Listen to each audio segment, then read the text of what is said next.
শিল্পী kitchen blog like করুন, subscribe করুন। আমি 5 পিসালি মাছ আজকের পাতুরি বানাবো। একটু কলা পাতাটা তেল দিয়ে নিচ্ছি, তেল দিয়ে এরকম এরকম করে নিচ্ছি। কলা পাতা আমি অনেক দিন হয়ে এনেছি, ফ্রিজে রেখেছিলাম, তাই কলা পাতাটা একটু একটু অন্যরকম হয়েছে। দেখুন, আমি এনে রেখে দিয়েছিলাম, 2-3 দিন হয়ে গেছে। এবার তেল মাখানোটা হয়ে গেছে, এবার মাছটাকে মাখাবো। এই হচ্ছে মাছ।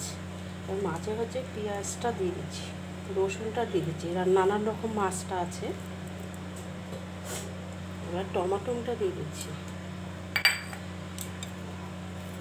তেলটা দিয়ে দিচ্ছি, তেলটা সব দিয়ে দিচ্ছি, জিরার গুঁড়াটা সব দিয়ে দিচ্ছি। এবার হলুদ দিয়ে দিচ্ছি, হলুদ। এবার নুন দিয়ে দিচ্ছি, আর একটু নুন দিয়ে দিচ্ছি। এবার মাছটাকে ভালো করে মাখবো, ভালো করে মাখবো মাছটাকে। এবার লঙ্কার গুঁড়াটা দিয়ে দিচ্ছি, আর একটু তেল লাগবে, তেলটা দিয়েছিলাম, আর একটু তেল লাগবে। এবার ভালো করে মাখবো, আবার একটু মাখছি।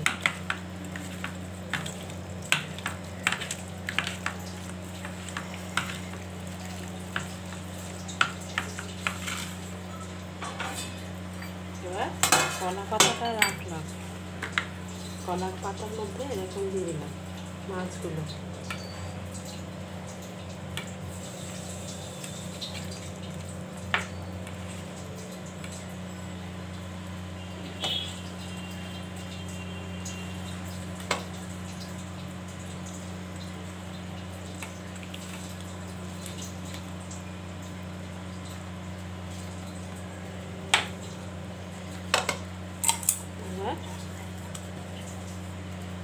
এবার একটু জল দিয়ে দেবো,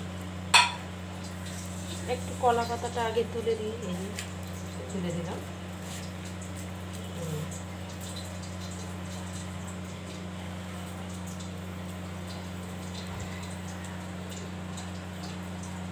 একটু জল দিয়ে দিচ্ছি, দেখুন মাছে।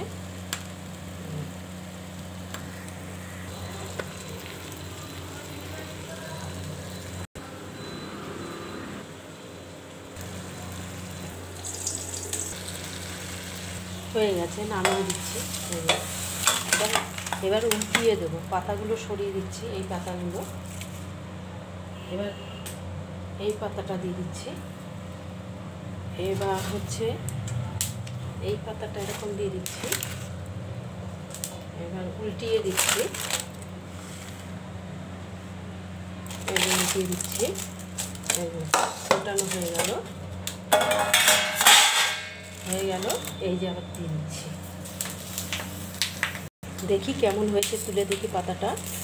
ওই দেখুন কি সুন্দর হয়েছে, দেখুন কি সুন্দর হয়েছে, কি সুন্দর গন্ধ ছাড়ছে, কি বলবো।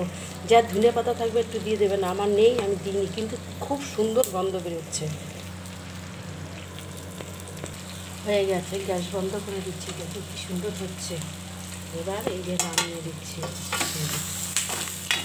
ওই দেখুন কি সুন্দর। একটু টাইমটা হয়ে গেছে, একটু বেশি করে দেখবেন, স্লিপ করবেন না। এই যে দেখুন কি সুন্দর হয়েছে, মাছ পাতুরি হয়ে গেছে, দেখুন কি সুন্দর হয়েছে। এই যে আমি